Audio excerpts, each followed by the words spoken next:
بسم اللہ الرحمن الرحیم والتحقیق ان تعلق القدرت على وفق الارادة بوجود المقدور لوجود وقته اذا نسب الى القدرت يسمى ایجادا له واذا نسب الى القادر يسمى الخلق والتقویم ونحو ذلك فحقیقته کون الذات بحیث تعلقت قدرته بوجود المقدور لوقته ثم تتحقق بحسب خصوصیات المقدورات خصوصیات الافعال كالتصویر والترزیق والاحیاء والاماتة وغیر ذلك الى ما لا يكاد يتناہی. سمجھے اس بات کو پہلے. اس عبارت سے شارح کا مقصد عشائرہ کے مسلک کی طرف اپنا رجحان ظاہر کرنا ہے. عشائرہ کا عقیدہ یہ ہے کہ تکوین اللہ کی کوئی حقیقی صفت نہیں ہے، یہ تو ایک اضافی اور اعتباری چیز ہے، اللہ کی صفت حقیقی نہیں ہے. یہی ہے عشائرہ کا عقیدہ، نظریہ، سوچ. جبکہ اس کے مقابلے ماتریدیہ کا عقیدہ یہ ہے کہ دیگر 7 صفات کی طرح تکوین بھی اللہ کی حقیقی ازلی صفت ہے، اور یہ تکوین کو امر اضافی اور امر اعتباری بالکل نہیں ہے. تو عشائرہ کا جو عقیدہ ہے اس عقیدے کی طرف شارح اپنا میلان اور رجحان ظاہر کر رہے ہیں اس عبارت کو لا کر کے. اس عبارت میں شارح رحمۃ اللہ علیہ تفتازانی رحمۃ اللہ یہ بات کہی ہے کہ کسی بھی ممکن اور مقدور کے وجود کا اللہ کے علم میں کوئی نہ کوئی متعین وقت ہوگا. کسی ممکن، کسی مقدور کے وجود کا کوئی نہ کوئی متعین وقت اللہ کے علم میں ہوگا، اور اس متعین وقت میں اس ممکن اور اس مقدور کے ایجاد کا اللہ نے پہلے سے ارادہ کر کے رکھا ہوگا، پہلے سے ارادہ کر کے رکھا ہوگا. مثلا دلشاد کو بیٹا دینا یا بیٹی دینا اللہ تعالیٰ کے علم میں ہوگا، کب اس کو دینا ہے، کس دن دینا ہے. اللہ نے ارادہ کر، علم اللہ کے میں ہوگا. کوئی کو متعین وقت ہوگا نا کہ فلاں دن فلاں ٹائم اس کو اللہ تعالیٰ بیٹی یا بیٹا دے گا، اور اللہ نے ارادہ کر رکھا ہوگا کہ ضرور اس کو ہم بیٹا دیں گے یا بیٹی دیں گے. تو علم الہی کے مطابق کسی ممکن یا کسی مقدور کے ایجاد کا کوئی متعین وقت ہوگا جس وقت میں اللہ نے ارادہ کر رکھا ہوگا کہ اس ممکن، اس مقدور کا ہم ایجاد کریں گے، موجود کریں گے. اب وہ ممکن و مقدور جب موجود ہونے کا وقت آئے گا علم الہی کے مطابق، اس ممکن، اس مقدور کے موجود ہونے کا جب وقت آئے گا علم الہی کے مطابق اور ارادے الہی کے مطابق، اللہ کی قدرت کا تعلق اس مقدور اور اس ممکن کے وجود کے ساتھ جب ہوگا تو علم الہی اور ارادے الہی کے مطابق اللہ کی قدرت کا تعلق اس مقدور اور اس ممکن کے ایجاد کے ساتھ ہوگا. تو اس ممکن اور اس مقدور کے ایجاد کے ساتھ قدرت کا تعلق ہی تکوین اور خلق کہلاتا ہے. تو کسی ممکن اور کسی مقدور کے ایجاد کا جو وقت ہے علم الہی، ارادے الہی کے مطابق، بیٹھو، اس ارادے الہی، علم الہی کے مطابق کسی ممکن، کسی مقدور کے ایجاد کے ساتھ اللہ کی قدرت کا تعلق ہی خلق اور تکوین کہلاتا ہے. مثلا دلشاد کو بیٹا دینا اللہ کا مقدور ہے، ممکن ہے. اس مقدور اور ممکن کے ایجاد کے ساتھ اللہ کی قدرت کا تعلق ہو گیا تو قدرت کا تعلق ہی خلق اور تکوین کہلاتا. لیکن چونکہ یہ تعلق ایک اضافی اور اعتباری چیز ہے، اس لیے تکوین بھی اضافی اور اعتباری ہوگا۔ تو کسی ممکن، کسی مقدور کے وجود کا جو وقت متعین اللہ کے علم ہے، تو علم الہی اور ارادے الہی کے مطابق اس ممکن، اس مقدور کے ایجاد کے ساتھ اللہ کی قدرت کا تعلق تکوین کہلاتا ہے۔ یہی تعلق خلق کہلاتا ہے۔ تو خلق اور تکوین کیا کس کو کہتے ہیں؟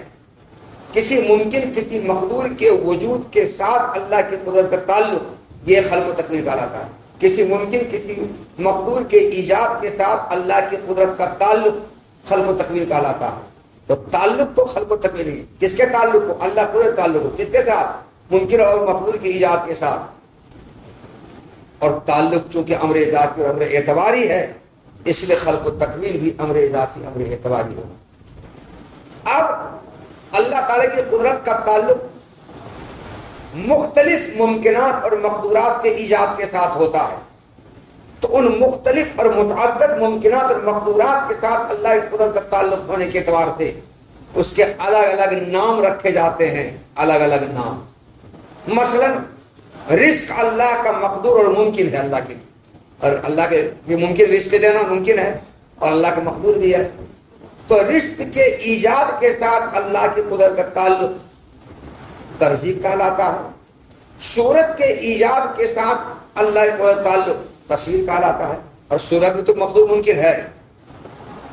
موت کے ایجاد کے ساتھ اللہ کی قدرت کا تعلق امادت کہلاتا ہے۔ حیات کے ایجاد کے ساتھ اللہ کی قدرت کا تعلق احیاء کہلاتا ہے۔ ذلت کے ایجاد کے ساتھ اللہ کی قدرت کا تعلق اذلال کہلاتا ہے۔ غنا کے ایجاد کے ساتھ اللہ کی قدرت کا تعلق اغنا کہلاتا ہے۔ فقر کو موجود کرنے کے ساتھ اللہ کی قدرت کا تعلق افطار کہلاتا ہے۔ عزت کو موجود کرنے کے ساتھ اللہ کی قدرت کا تعلق اغنا کہلاتا ہے۔ تو مختلف ممکنات اور مقدورات کے ایجاد کے ساتھ موجود کرنے کے ساتھ اللہ کی قدرت تعلق ہونے کی وجہ سے الگ الگ نام پڑ گیا، خاص خاص نام پڑ گیا۔ اور یہ تو چند مثالیں میں نے دی ہیں، ان کے علاوہ اور بہت بے شمار افعال ہیں، بے شمار افعال ہیں، گناتے گناتے ہم تھک جائیں گے، لیکن اللہ کے افعال ختم نہیں ہوں گے۔ بہرحال کہنا شارع کا یہ ہے کہ کسی ممکن، کسی مقدور کے وجود کا اللہ کے علم ہے، جو وقت متعین ہے، اور اللہ تعالیٰ نے کسی ممکن اور مقدور کو موجود کرنے کا جو وقت، جس وقت میں ارادہ کر لیا ہے، تو اس ممکن، اس مقدور کے وجود کے وقت میں اس ممکن کے وجود کے ساتھ اللہ کے قدرت تعلق کا نام خلق و تکوین اور ایجاد رکھا جاتا ہے۔ اور چونکہ یہ تعلق امر اضافی، امر اعتباری ہے، اس لیے خلق و تکوین بھی امر اضافی، امر اعتباری ہوگا۔ اب مختلف چیزوں کے ایجاد کے ساتھ، مختلف ممکنات اور مقدورات کی ایجاد کے ساتھ اللہ کا تعلق، اللہ کو تعلق ہونے سے اس کا الگ الگ خاص خاص نام پڑ گیا، جس کی تعداد بہت ہے۔ تو تکوین نام کس کا ہوا؟ قدرت ہی کا نام تکوین ہے۔ کسی ممکن کے ایجاد کے ساتھ قدرت تعلق بھی تکوین کہلاتا ہے۔ تو تکوین قدرت سے ہٹ کر کوئی الگ سے چیز نہیں ہے، قدرت ہی کا نام تکوین ہے۔ کیا دیکھیے، اور سچی بات یہ ہے کہ ارادے الہی کے مطابق کسی مقدور کے وجود کے وقت میں اس مقدور کے ساتھ اللہ کی قدرت کا تعلق کی نسبت جب قدرت کی طرف کی جائے، اس کا نام، اس تعلق کا نام، قدرت کے تعلق کا نام ایجاد رکھا جاتا ہے، ایجاد خلق تکوین رکھا جاتا ہے۔ اور جب قادر کی نسبت کی جائے تو اس تعلق کا نام خلق و تکوین رکھا جاتا ہے۔ پھر دیکھو، اور سچی بات، تحقیقی بات یہ ہے کہ کسی مقدور کے وجود کے وقت میں اس مقدور کے وجود کے ساتھ علم الہی، ارادے الہی کے مطابق قدرت کا تعلق کی نسبت اگر قدرت کی طرف کی جائے تو اس تعلق کا نام ایجاد ہے، اور جب قادر کی طرف نسبت کی جائے، اس قدرت کے تعلق کی نسبت قادر کی جائے، اس کا نام خلق و تکوین وغیرہ ہے، خلق و تکوین، احداث، اختراع وغیرہ ہے۔ پس تکوین کی حقیقت ذات باری کا اس طرح ہونا ہے کہ اس کی قدرت کا تعلق مقدور کے وجود کے ساتھ مقدور کے وقت میں ہو. قدرت کی حقیقت تکوین کی حقیقت کیا ہوئی؟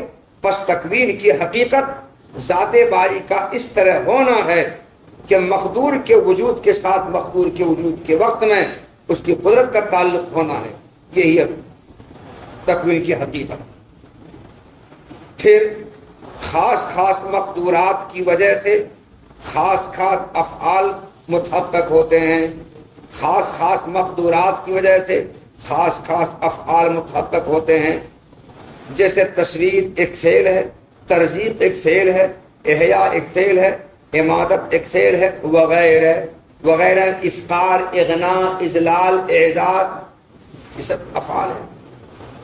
یہ اتنی تعداد میں ہیں جو ختم ہونے کے قریب نہیں، ختم ہونے والے نہیں. الا مالا یکاد یتناہی، نہیں اتنی تعداد میں ہے کہ ختم ہونے کا نام نہیں لیتے، اتنے افعال ہیں.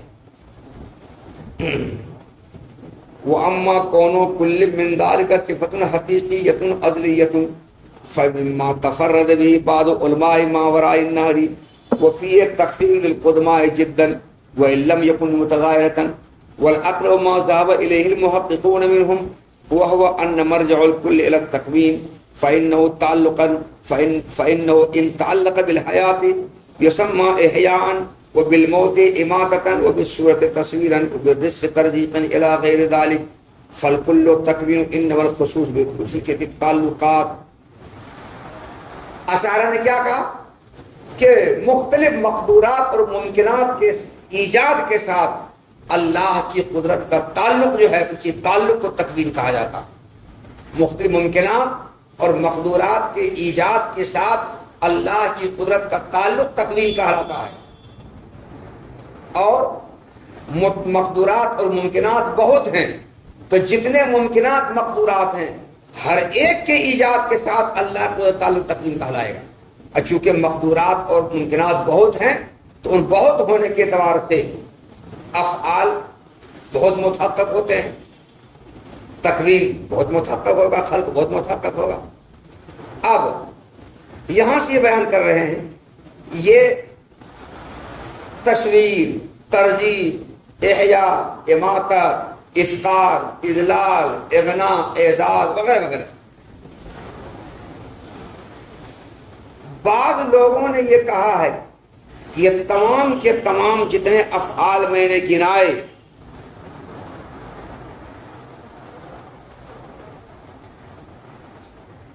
ان میں سے ہر ایک اللہ کی حقیقی صفاتیں الگ الگ کر کے، تو اللہ کی 7 صفات حقیقیہ 8 تو گزر گئی وہ، اور باقی یہ افقار، اغلال، اغناء اور احیاء، اماتت، تصویر، ترغیب، یہ سب ان میں سے ہر ایک الگ الگ اللہ تعالیٰ کی حقیقی صفت ہے.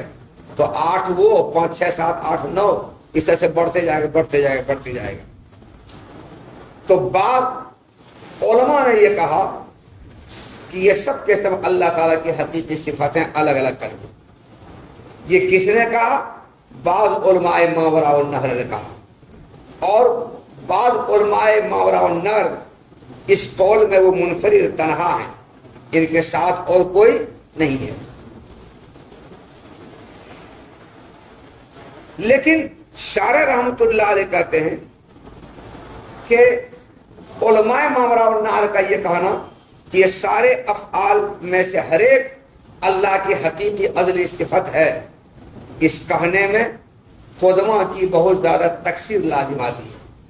قدمہ کا تعدد و تکثر لازم آتا ہے، قدمہ کا متکثر متعدد ہونا لازم آتا ہے. اور بہتر تو یہ ہے کہ قدیم جتنا کم سے کم وہ مانا جائے، جتنا کم سے کم قدیم وہ مانا جائے، تاکہ تعدد قدمہ تکثر قدمہ لازم نہ آئے جو توحید کے منافی ہے. مگر یہاں ان صفات میں سے ہر ایک کو، ان افعال میں سے ہر ایک کو اللہ کی حقیقی قدری صفت ماننے سے قدمہ کی بہت زیادہ تکثیر اور تعدد لازم آتا ہے. اور قدمہ کا متعدد متکثر ہونا، بہت زیادہ اس میں تکثیر ہونا، یہ غیر مستحسن ہے، پسندیدہ نہیں ہے، ناپسندیدہ اچھا نہیں ہے.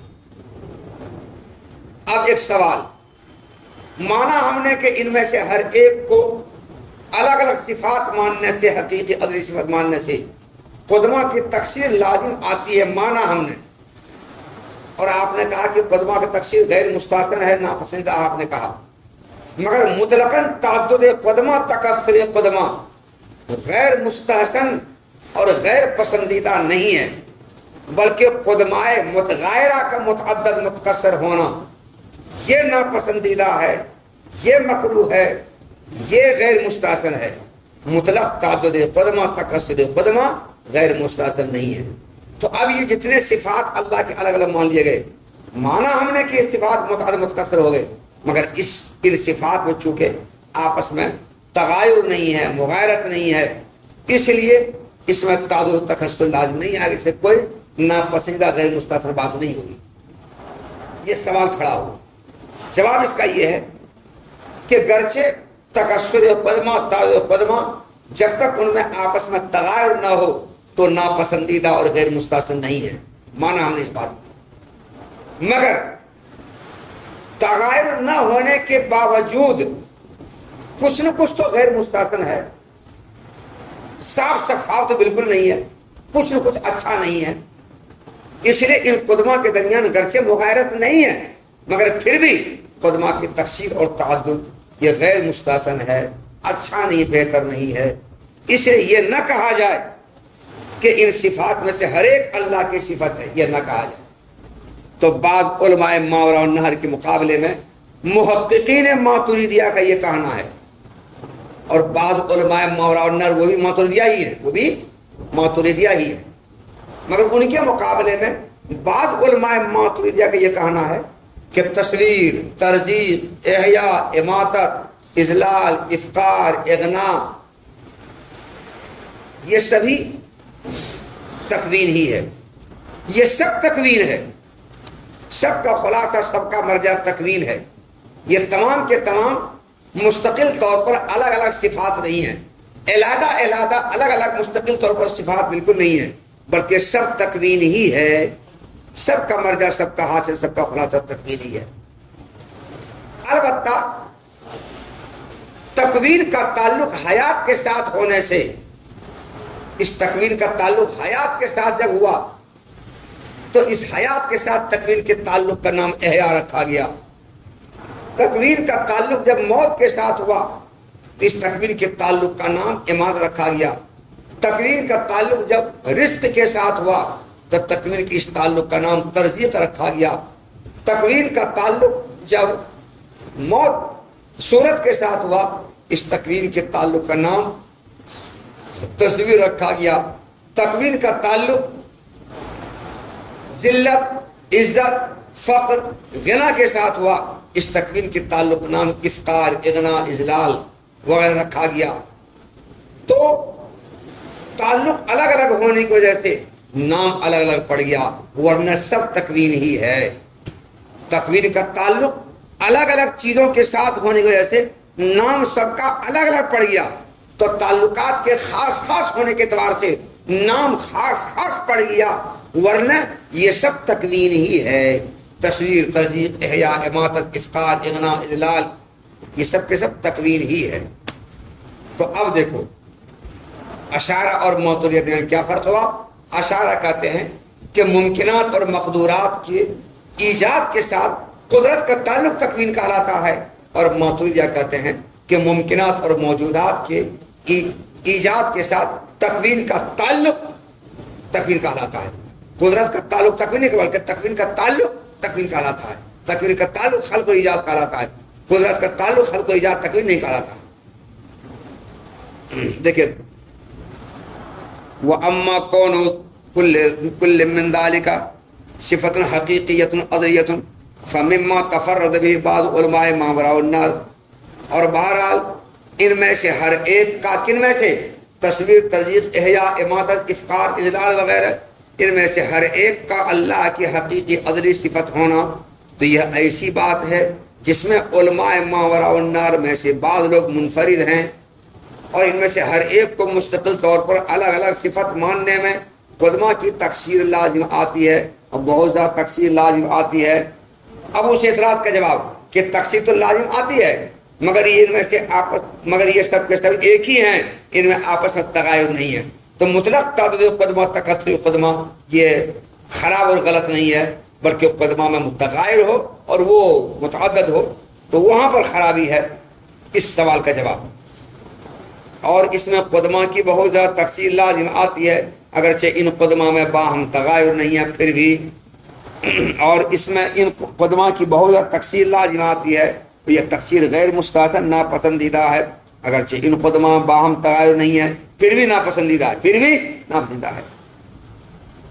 اور تحقیق کے سب سے زیادہ قریب ترین بات وہ ہے جو محققین کا مذہب ہے، اور تحقیق کے سب سے زیادہ قریب ترین وہ مذہب ہے جس کے جو محققین کا مذہب ہے کیا ہے، اور محققین کا مذہب یہ ہے کہ تصویر، تزییق، احیاء، اماتت، افقار، اغلال، اغنا، ان سب کا مرجع اور خلاصہ سب کا حاصل تکوین ہی ہے، یعنی یہ سب الگ الگ مستقل طور پر علیحدہ علیحدہ فعل نہیں ہے، صفت نہیں ہے، بلکہ ان سب کا خلاصہ مرجع حاصل تکوین ہی ہے۔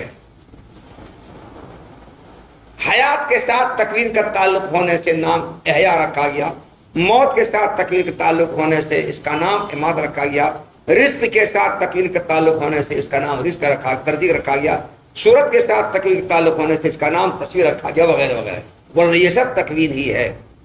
فَإِنَّهُ إِن تَعَلَّقَ بِالْحَيَاةِ، پس بے شک تکوین کا تعلق اگر حیات کے ساتھ ہوا تو اس حیات کے ساتھ تعلق کا نام احیاء رکھا گیا، احیاء رکھا جاتا ہے، اور موت کے ساتھ تکوین کے تعلق کا نام امات رکھا جاتا ہے، اور صورت کے ساتھ تکوین کے تعلق کا نام تصویر رکھا جاتا ہے، اور رزق کے ساتھ تکوین کے تعلق کا نام ترجیح رکھا جاتا ہے، وغیرہ وغیرہ۔ بس یہ سب کے سب تکوین ہی ہیں۔ کون سب؟ تصویر، ترجیح، احیاء، امات وغیرہ، یہ سب تکوین ہی ہیں، اور تعلقات اور خاص خاص تعلقات ہونے کی وجہ سے خاص خاص نام پڑ گیا، وَإِنَّمَا الْخُصُوصُ بِخُصُوصِيَّةِ التَّعَلُّقَاتِ، اور خاص خاص تعلقات ہونے کی وجہ سے خاص خاص نام پڑ گیا، اور خاص خاص نام تو پڑ گیا خاص کے ساتھ تعلق ہونے کی وجہ سے، ورنہ سب کے ساتھ تکوین ہی ہے۔ الگ الگ جو نام پڑ گیا یہ الگ الگ نام نہیں ہے بلکہ سب تکوین ہی ہے، یہ کہا انہوں نے۔ اسی وجہ سے کئی چیز پائی جاتی ہے۔ ہاں صحیح سمجھا تم نے، ویسے 4 دن سے پڑھنے نہیں آ رہے ہو۔ ہاں ہاسپٹل کون بیمار ہے؟ کون بیمار ہے؟ آ گئے نا؟ ٹھیک ہے نا؟ کھانستے ہیں؟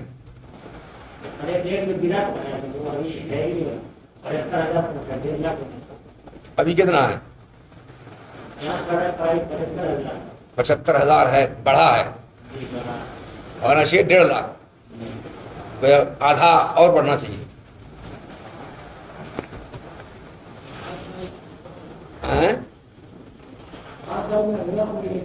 کیا بولے کہ آپ یہاں کے بات دال بات میں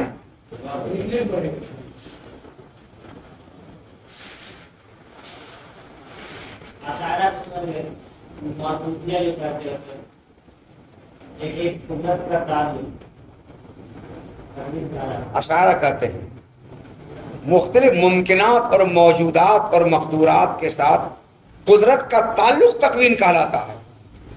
جب قدرت کا تعلق ہی تکوین کہلاتا ہے تو قدرت ہی تکوین ہوا۔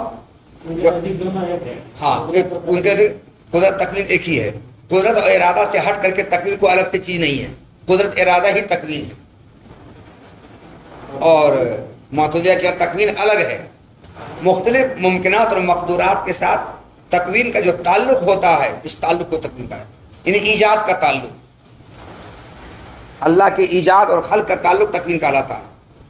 چلیے، والارادۃ صفۃ للہ تعالی عدلیۃ قائمۃ بذاتہ، کرر ذلک تاکیدا وتحقیقا لاثبات صفۃ قدیمۃ للہ تعالی تقتضی تخصیص المکونات بوجہ دون وجہ ووقت دون وقت، لا کما زعمت الفلاسفۃ من انہ تعالی موجب بالذات لا فاعل بالارادۃ والاختیار، ولا کما زعمت النجاریۃ من انہ مرید بذاتہ لا بصفتہ، ولا کما زعم بعض المعتزلة من أنه مريد بإرادة حادثة لا في محل ولا كما زعمت الكرامية من أن إرادته حادثة في ذاته. رکو پانی پی لیں.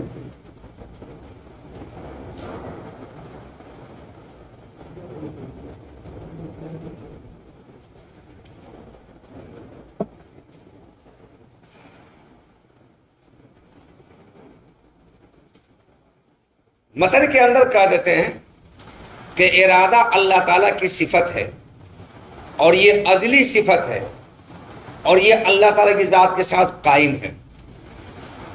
تو متن نے متن کی عبارت میں تین باتیں کہی ہیں. ایک بات تو یہ کہی کہ ارادہ اللہ تعالیٰ کی صفت ہے. دوسری بات یہ کہی کہ یہ ارادہ اللہ تعالیٰ کی جو صفت ہے یہ ازلی اور قدیم ہے.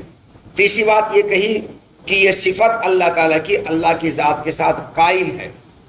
جیسے علم آپ کے ساتھ قائم ہے, حفظ قرآن آپ کے ساتھ آپ کی ذات کے ساتھ قائم ہے, ویسے ارادہ اللہ تعالیٰ کی ذات کے ساتھ قائم ہے. یہ تین باتیں اس متن میں کہی ہیں. شارح کہتے ہیں کہ یہ تینوں بات تو متن اس سے پہلے کہہ چکے ہیں. جب صفات حقیقیہ ازلیہ کو شمار کرایا تھا انہوں نے, تو شمار کرانے کے ضمن میں ارادہ اور مشیت کو بھی شمار کرایا. وَلَهُ صِفَاتٌ حَقِيقِيَّةٌ أَزْلِيَّةٌ, اس کے بعد صفات گروایا.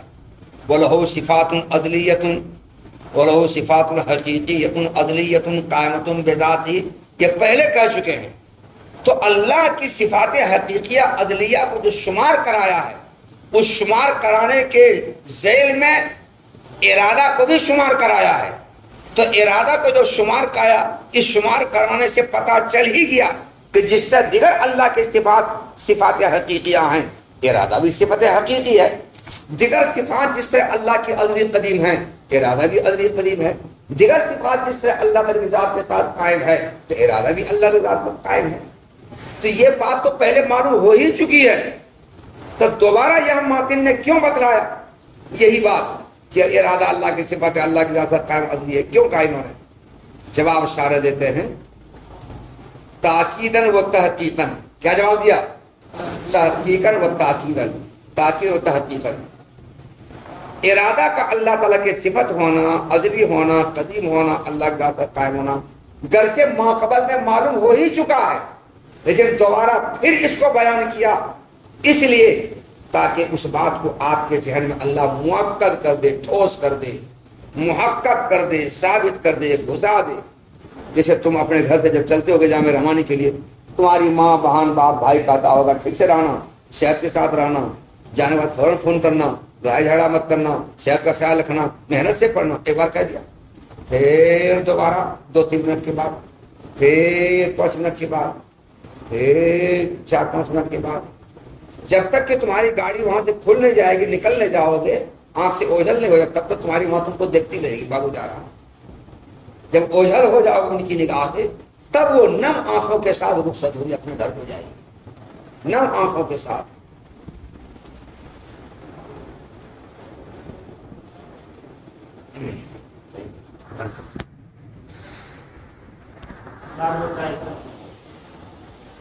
ایک آدمی چھپ. ہاں, تو دوبارہ یہ کیوں بیان کیا؟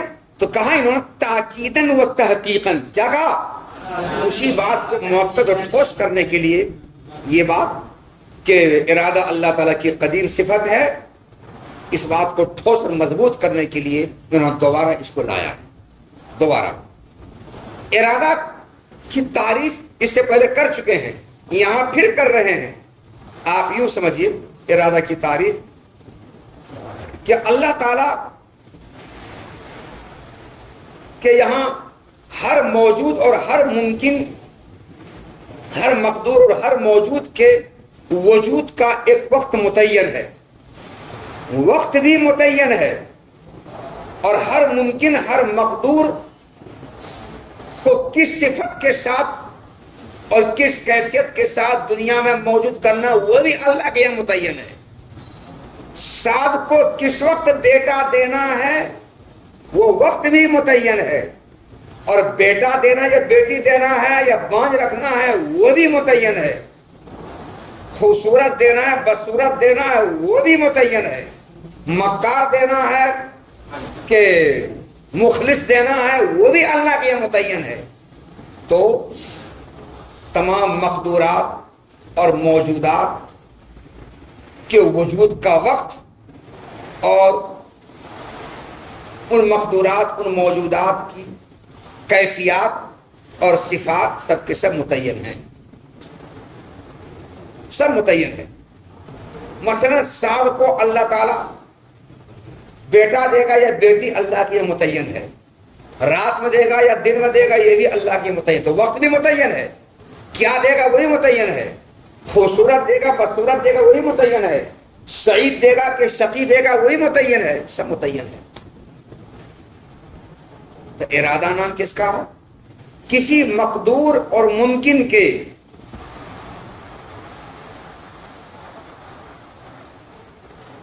دو اوقات میں سے کسی ایک وقت میں، ایک وقت کے مقابلے میں ایک وقت کو چھوڑ کر دوسرے وقت میں اور ایک صفت کو چھوڑ کر دوسری صفت کے ساتھ اس ممکن اور اس مقدور کے ایجاد کے ساتھ اللہ کی تکوین کا تعلق، یہ ارادہ کہلاتا ہے۔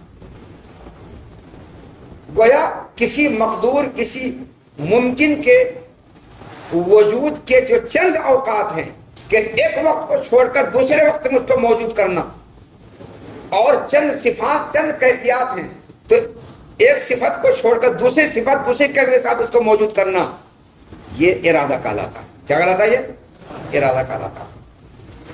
مثلا میں نے کہا کہ سعد کو بیٹا ہونا بیٹی ہونا یہ بھی اللہ کے متعین ہے، دونوں پر اللہ کی قدرت ہے، دونوں اللہ پر قادر ہے، دن میں دینا اور رات میں دینا اس پر بھی اللہ قادر ہے، خوبصورت دینا بدصورت دینا دونوں پر اللہ قادر ہے۔ اب جب دونوں پر اللہ قادر ہے تو سعد کو بیٹی ہی ہوئی بیٹا نہیں ہوا، جبکہ بیٹا بیٹی دونوں دینے پر قادر تھے، مگر بیٹیاں ہو گئے بیٹا نہیں ہوا، اور دن میں ہوئی رات میں نہیں ہوا، دن میں پیدا ہوئی رات میں پیدا نہیں ہوئی، اور خوبصورت بیٹی پیدا بدصورت بیٹی پیدا نہیں ہوئی۔ تو سوال پیدا ہوگا نا یہاں پر کہ جب اللہ تعالیٰ کا مقدور اور ممکن دونوں تھا تو کیا وجہ ہے کہ بیٹا نہ دے کر اللہ نے بیٹی دے دیا؟ جب رات میں دینا دن میں دینا دونوں اللہ کا مقدور تھا تو کیا وجہ ہے کہ رات میں نہ دے کر کے دنے میں دے دیا؟ بدصورت خوبصورت دینا دونوں اللہ کا مقدور تھا، بدصورت نہ دے کر کے خوبصورتیں دے دیا، آخر وجہ کیا ہے؟ سبب کیا ہے؟ کارن کیا ہے؟ جواب کیا ہوگا؟ اللہ کی مرضی یہی تھی۔ کیا جواب ہوگا؟ اللہ کی مرضی یہی تھی، اللہ کا ارادہ یہی تھا، اللہ کی چاہت یہی تھی، اللہ کی خواہش یہی ہوئی۔ پتہ چلا کہ ارادہ مشیت خواہش مرضی نام ہے مقدورات اور ممکنات کے متعدد اوقات اور متعدد صفات اور کیفیات کے ساتھ تعلق کے برابر ہونے کے بعد ایک وقت کو چھوڑ کر ایک وقت کو ترجیح دینا، مقدور اور ممکن کے ایک وقت کو چھوڑ کر دوسرے وقت سے خاص کر دینا، اور ایک صفت کو چھوڑ کر دوسری صفت کے ساتھ خاص کر دینا، اس کا نام کیا ہے؟ ارادہ۔ یہ خاص کرنے والا کون ہوتا ہے؟ ارادہ ہوتا ہے۔ ارے ایک وقت کو چھوڑ کر دوسرے وقت کے ساتھ خاص کر دینا، اور ایک صفت کو چھوڑ کر ایک کیفیت دوسری کیفیت خاص کر دینا، یہ کون خاص کرتا ہے؟ مخصص کون ہے؟ ارادہ۔ کون ہے؟ ارادہ۔ ارادہ کی یہ تعریف ہے۔ تو اس ارادہ کی اس تعریف سے تمثیلی تعریف سے معلوم یہ ہوا کہ ارادہ یہ اللہ کی صفت ہے، جو صفت ممکنات اور مقدورات کے ایجاد کے سارے اوقات برابر ہوتے ہیں، ساری صفات ساری کیفیات برابر ہوتے ہیں، مگر ایک وقت کو چھوڑ کر کسی ایک وقت کے ساتھ اس ممکن کو خاص کر دینا، اور ایک صفت کو چھوڑ کر دوسری صفت کے ساتھ خاص کر دینا، تو خاص کر دینا یہی ارادہ کہلاتا ہے۔ وہ خاص کرنے والی چیز کون ہوتی ہے؟ ارادہ۔ تو ارادہ صفت مخصصہ ہے، صفت مرجحہ ہے، جو کسی ممکن اور مقدور کے چند اوقات میں سے تمام اوقات کو چھوڑ کے کسی ایک وقت کو ہونے کو ترجیح دے دیتا ہے، خاص کر دیتا ہے، اور چند صفات میں سے سارے صفات کو چھوڑ کر ایک صفت کے ساتھ متصف ہونے کو خاص کر ترجیح دیتا ہے، صفت مرجحہ۔ ارادے کو. اور ارادہ اللہ تعالیٰ کی صفت ہے، ازلی ہے، اللہ کی ذات کے ساتھ قائم ہے. اس بات کو موتن نے دوبارہ بیان کیا مؤکد کرنے کے لیے، اور اس بات کو ثابت کرنے کے لیے کہ ارادہ اللہ تعالیٰ کی ایسی قدیم صفت ہے جو مکونات کا ایک صفت کو چھوڑ کر دوسری صفت کے ساتھ اور ایک وقت کو چھوڑ کر دوسرے وقت کے ساتھ خاص کرنے کا تقاضا کرتی ہے. تو مانو کہ ارادہ اللہ تعالیٰ کی صفت ہے. یہ کہا کر کے کہ ارادہ اللہ تعالیٰ کی صفت ہے، یہ کہا کر کے معطل نے فلاسفہ کی تردید کی ہے. فلاسفہ نے یہ کہا کہ اللہ تعالیٰ کی ذات ہی اللہ تعالیٰ سے کسی فعل کے صدور کا تقاضا کرتی ہے. وہ اللہ تعالیٰ سے کوئی فعل بالایجاب اللہ سے صادر ہوتا ہے، بالقصد والاختیار صادر نہیں ہوتا ہے. وہ اختیار اور ارادہ کو ایسی صفت اللہ کی نہیں ہے کہ جو اللہ کے ساتھ قائم ہو اور اللہ کی ذات سے وہ صادر ہو. تو کسی فعل کا اللہ تعالیٰ سے صدور کا تقاضا خود اس کی ذات کرتی ہے، ارادہ اور اختیار نہیں کرتا ہے. کسی فعل کا صدور کا تقاضا خود اللہ تعالیٰ کی ذات کرتی ہے، اور اس فعل کے صادر ہونے میں اللہ تعالیٰ سے اللہ کے اختیار و ارادے کو قصد کو کوئی دخل نہیں ہے. جیسے آگ سے احراق کا صدور جو ہوتا ہے تو آگ کی ذات اس بات کا تقاضا کرتی ہے ہم سے احراق و حرارت کا صدور ہو. آگ سے احراق و حرارت کے صدور میں آگ کے اختیار کو ارادے کو کوئی دخل نہیں ہے. اسی طرح سے جتنے افعال اللہ صادر ہوتے ہیں ان افعال کے صدور کا تقاضا خود اللہ تعالیٰ کی ذات کرتی ہے، اور ان افعال کے صدور میں اللہ تعالیٰ کے ارادے اختیار کو کوئی دخل نہیں ہے. تو اللہ تعالیٰ فاعل بالاختیار نہیں ہے، اللہ فاعل بالارادہ نہیں ہے، اللہ فاعل مرید اور فاعل مختار نہیں ہے، بلکہ اللہ تعالیٰ فاعل بالایجاب ہیں، اللہ تعالیٰ فاعل موجبہ ہے. یہ کون کہتے ہیں؟ فلاسفہ. تو معتزلہ نے کہا ارادہ اللہ تعالیٰ کی صفت ہے، اور فلاسفہ نے کہا ارادہ، فلاسفہ نے اللہ تعالیٰ کے واسطے صفت ارادہ کے ثبوت کا انکار کیا اور کہا ارادہ نام کی کوئی صفت اللہ کے لیے ثابت نہیں ہے. جس کام کی ضرورت اللہ کو پڑتی ہے اس کام کے لیے اللہ تعالیٰ کی ذات ہی کافی ہے، ارادے کی کوئی ضرورت نہیں ہے. تو بتاؤ ارادہ اللہ کی صفت ہے، یہ کہنے سے فلاسفہ کی تردید ہوگی نہیں؟ فلاسفہ نے کہا، فلاسفہ ارادہ کے ثبوت کا انکار کرتے ہیں، کہتے ہیں ارادہ اللہ کے ثابت نہیں ہے.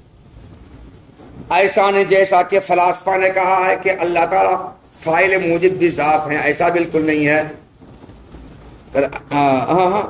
تو ایسا بالکل نہیں جیسا کہ فلاسفہ نے کہا ہے کہ اللہ تعالیٰ فاعل موجب بھی ذات ہیں، ایسا بالکل نہیں ہے. اور فلاسفہ نے کیا کہا کہ اللہ تعالیٰ فاعل بالارادہ والاختیار نہیں ہیں. فلاسفہ نے کیا کہا؟ اللہ تعالیٰ فاعل بالارادہ والاختیار نہیں ہے، ایسا بالکل نہیں ہے، بلکہ اللہ تعالیٰ فاعل بالارادہ والاختیار ہے، اور اللہ تعالیٰ فاعل بالذات نہیں ہے بلکہ فاعل مختار ہے، فاعل بالارادہ والاختیار ہے. فلاسفہ نے یہ جو کہا کہ ارادہ نام کی کوئی صفت اللہ کے لیے ثابت نہیں ہے، صفت ارادہ کے ثبوت کا فلاسفہ انکار کرتا ہے. فلاسفہ کی دلیل یہ ہے کہ اگر ارادہ اللہ تعالیٰ کے ثابت مانو گے تو یا تو یہ ارادہ قدیم ہوگا یا حادث ہوگا، دو میں سے کوئی ایک، اور دونوں صفیں باطل، تو صفت ارادہ کا ثبوت باطل. جہاں ارادہ اللہ کے لیے ثابت مانو گے تو یا تو ارادہ حادث ہوگا یا باطل ہوگا یا قدیم ہوگا، دونوں صفیں باطل. اس ارادہ کا ثبوت اللہ کے لیے باطل، ارادہ ثابت نہیں ہے. اگر ارادہ کو حادث مانتے ہو اے اہل سنت تو اللہ تعالیٰ کہ جب ارادہ صفت ہوگی اللہ کے ساتھ قائم ہوگی تو اللہ تعالیٰ کے ساتھ حادث کا قائم ہونا لازم آئے گا، اور حادث کے قائم ہونے سے اللہ تعالیٰ کے محل حوادث ہونا لازم آئے گا، اور محل حوادث کو ہونے سے اللہ کا حادث ہونا لازم آئے گا، جبکہ اللہ قدیم حادث نہیں ہے. یہ خرابی لازم آئی. اگر اللہ تعالیٰ کے ارادے کو قدیم مانو گے، ازلی مانو گے، تو کسی چیز کے ایجاد کا جب اللہ ارادہ کریں گے تو اس چیز کو موجود کرنے کے بعد ارادہ ختم ہو جائے گا. جیسے تم کسی چیز کو موجود کرنے جب ارادہ کرتے ہو تو موجود کر دینے کے بعد ارادہ کا ختم ہو جاتا ہے، ختم ہو جاتا ہے. پڑھانے کا ارادہ کرنا ہے لیکن پڑھا لینے کے بعد ارادہ ختم. تو کسی چیز کو موجود کرنے کے بعد اللہ کا ارادہ ختم ہو جائے گا، زائل ہو جائے گا. تو جس ارادہ کو تم نے ازلی قدیم مانا وہ ارادہ کیا ہو گیا؟ زائل ہو گیا، ختم ہو گیا. کیا ہو گیا؟ وہ زائل، ختم ہو گیا، زائل ہو گیا، ختم ہو گیا. تو اللہ کی صفت ختم ہو گئی تو ماننے سے فائدہ کیا ہے؟ کیا فائدہ ماننا جب ختم ہو گئی؟ تو اس لیے صفت ارادہ اللہ کے لیے ثابت ہی نہیں ہے سیدھے سے. اس کا جواب فلاسفہ کو، اہل سنت والجماعت کو یہ دیا گیا ہے کہ کسی چیز کے ایجاد کے ساتھ جب اللہ کا ارادے کا تعلق ہوگا تو اس چیز کو موجود کرنے کے بعد اس چیز کے ایجاد کے ساتھ اللہ کا ارادے کا جو تعلق ہوا وہ تعلق زائل ہوگا، ارادہ زائل نہیں ہوگا. کسی چیز کے ایجاد کے ساتھ جب اللہ کا ارادے کا تعلق ہوگا تو موجود کر دینے کے بعد اس چیز کے ساتھ ارادے کا جو تعلق تھا وہ تعلق ختم ہو جائے گا، زائل ہو جائے گا. ارادہ زائل نہیں ہوگا، ارادہ جیسے پہلے تھا ازلی و قدیم، ارادہ ابھی ازلی قدیم رہے گا. تو تعلق زائل و ختم ہوگا، ارادہ زائل ختم نہیں ہوگا. اس لیے اے فلاسفہ، یہ جو تم کہتے ہو ارادہ کو قدیم ماننے کی صورت میں اللہ تعالیٰ کے ارادے کا تعلق جب کسی چیز کے ایجاد کے ساتھ ہوگا تو چیز کو موجود کرنے کے بعد وہ ارادہ ختم ہو جائے گی. تمہارا کہنا غلط ہے، ارادہ ختم نہیں ہوگا، زائل نہیں ہوگا، بلکہ ارادے کا تعلق زائل و ختم ہوگا. یہ جواب دیا. چلیے، ولا کما زعمت النجاریۃ من انہ مرید بذاتہ لا بصفتہ. جب معطل نے یہ کہا کہ ارادہ اللہ تعالیٰ کی صفت ہے اور شے کی صفت شے کے ساتھ قائم ہوتی ہے تو معلوم کہ ارادہ اللہ تعالیٰ کی ذات کے ساتھ قائم ہوگی. ہاں، جب معطل نے یہ کہا کہ ارادہ اللہ تعالیٰ کی صفت ہے اور شے کی صفت شے کے ساتھ قائم ہوتی ہے تو معلوم یہ کہ ارادہ اللہ تعالیٰ کی ذات کے ساتھ قائم ہوگی. یہ کہہ کر کے نجاریہ کی تردید کر دی، کیونکہ نجاریہ یہ کہتے ہیں کہ اللہ تعالیٰ کسی چیز کا ارادہ خود اپنی ذات کی وجہ سے کرتے ہیں، اپنے کسی صفت کی وجہ سے کسی چیز کا ارادہ نہیں کرتے ہیں. گویا ارادہ الگ سے اللہ تعالیٰ کی کوئی صفت نہیں ہے جس صفت کے ساتھ اللہ تعالیٰ متصف ہو، ایسا کچھ نہیں ہے. بلکہ اللہ جس چیز کا جس کام کو چاہتے ہیں تو خود اللہ تعالیٰ کی ذات ہی اس کام کو کرتی ہے. اللہ مرید بالذات ہیں، اللہ تعالیٰ کی ذات ہی کسی چیز کے ہونے کا تقاضا کرتی ہے. صفت ارادہ اللہ تعالیٰ کی الگ سے کوئی چیز نہیں جس کے ساتھ اللہ تعالیٰ متصف ہو. یہ کون کہتے ہیں؟ نجاریہ. اور معطل نے جب کہا کہ ارادہ اللہ کی صفت ہے، ارادہ اللہ تعالیٰ کی صفت ہے تو شے کی صفت شے کی صفت شے کا عین نہیں ہوتی بلکہ غیر ہوتی ہے. شے کی صفت شے کا عین نہیں ہوتی بلکہ غیر ہوتی ہے. علم تمہاری صفت ہے تو علم تمہاری غیر ہے کہ تمہاری ذات کا عین ہے. اور علم اور تمہاری ذات دونوں الگ الگ ہے. علم اور تمہاری ذات دونوں الگ الگ ہے. یہ نہیں کہ صفت علم تمہاری ذات کا عین، ایسا نہیں ہے. تو جب ارادہ اللہ تعالیٰ کی صفت ہوئی اور صفت شے عین شے نہیں ہوتی بلکہ غیر شے ہوتی ہے، اس کے پتہ چلا ارادہ اللہ کی ذات کا غیر ہے، ارادہ الگ الگ ہے. نجاریہ نے کہا کہ نہیں، ارادہ اللہ تعالیٰ کی ذات کا عین ہے. ارادہ اللہ کی ذات سے ہٹ کر کے کوئی الگ سے چیز نہیں ہے اس کے ساتھ اللہ متصل ہو. تو نجاریہ نے کیا کہا کہ ارادہ اللہ تعالیٰ کی ذات کا عین ہے، جو اللہ کی ذات ہے وہی ارادہ ہے. اللہ کی ذات سے ہٹ کر کے کوئی صفت نہیں ہے جس کے ساتھ اللہ متصف ہو. جیسے تمہاری ذات سے ہٹ کر کے علم ایک صفت ہے جس کے ساتھ تم متصف ہو، ایسا وہاں نہیں ہے. کون کہا؟ نجاریہ نے کہا. تو نجاریہ کی تردید ہو گئی کس بات سے کہ جب ارادہ اللہ کی صفت ہے اور شے کی صفت شے کا عین نہیں ہوتی بلکہ غیر ہوتی ہے تو پھر ارادہ اللہ تعالیٰ کی ذات کا غیر ہے جس کے ساتھ اللہ متصف ہے. مگر نجاریہ کہتے ایسا نہیں ہے، بلکہ اللہ کی ذات ہی ارادہ ہے. اللہ کی ذات سے ہٹ کر کے الگ سے کوئی صفت نہیں ہے جس کے ساتھ اللہ متصف ہو. تو نجاریہ کی تردید ہوئی کہ نہیں ہوئی ہے؟ کرے. اور ایسا بالکل نہیں جیسا کہ نجاریہ نے کہا ہے کہ اللہ تعالیٰ اپنی ذات کی وجہ سے کسی چیز کا ارادہ کرتے ہیں، اپنی صفت کے ساتھ متصف ہونے کی وجہ سے نہیں.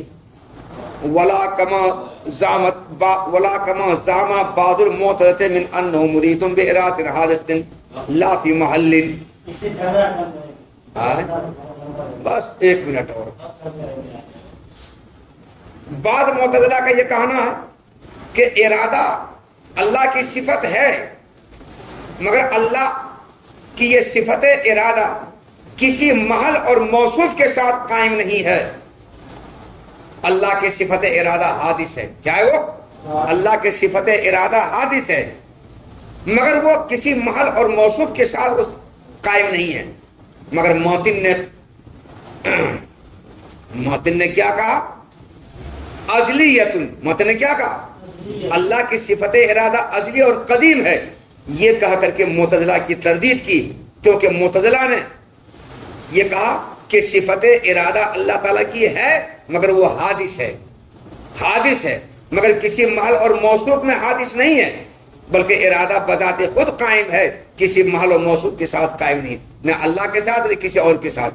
ہے ارادہ مگر وہ ارادہ حادث ہے، کسی محل اور موصوف کے ساتھ قائم بالکل نہیں ہے، حادث ہے. تو ازلیت ان کہا کر کے معتزلہ کی تردید کر دی کہ اے معتزلہ، اللہ تعالیٰ کی صفت ارادہ حادث نہیں ہے، تم جو کہتے ہو حادث، حادث نہیں ہے. اور ایسا نہیں جیسا کہ بعض معتزلہ نے کہا ہے کہ اللہ تعالیٰ اپنے اس ارادے کی وجہ سے ارادہ کرتے ہیں جو ارادہ حادث ہے، اور وہ صفت ارادہ کسی محل اور موصوف کے اندر نہیں ہے. ولا زعمت الکرامیۃ من ان ارادۃ حادثۃ فی ذاتی. موتن نے صفت ارادہ کے بارے میں کہا تھا قائمۃ بذاتی، یہ صفت ارادہ اللہ تعالیٰ کی ذات کے ساتھ قائم ہے. یہ کہا کر کے موتن نے کرامیہ کی تردید کی ہے، کیونکہ کرامیہ کا یہ کہنا ہے کہ صفت ارادہ ثابت ہے اللہ کے لیے اور وہ حادث بھی ہے، مگر وہ اللہ کی ذات میں حادث ہے. اللہ کی ذات میں حادث ہے، اللہ کی ذات کے علاوہ کہیں اور حادث نہیں بلکہ اللہ کی ذات میں حادث ہے. اور موتن نے قائمۃ بذاتی کہہ کر یہ بتلایا کہ وہ اللہ تعالیٰ کی ذات کے ساتھ جو چیز قائم ہوتی ہے وہ حادث نہیں ہوگی، ورنہ اللہ کا محل حواس ملازم آئے گا. اس لیے صفت ارادہ حادث نہیں بلکہ وہ ازلی قدیم ہے. تو قائمۃ بذاتی کہا کر انہوں نے کرامیہ کی تردید کر دی. کیسے تردید دی؟ کہا صفت ارادہ اللہ کی ذات کے ساتھ قائم ہے، اور کرامیہ نے کہا صفت ارادہ ثابت ہے مگر وہ حادث اور اللہ کی ذات میں حادث ہے. جو اللہ کی ذات میں حادث ہوگی تو اللہ تعالیٰ کا محل حواس ملازم آئے گا، جس سے اللہ خود حواس ملازم آئے گا. اس لیے اس سے بچنے کے لیے موتن نے کہا کہ ارادہ اللہ کی ذات کے ساتھ قائم ہے، اللہ کی ذات میں حادث نہیں ہے. تم غلط کرتے ہو کرامیہ.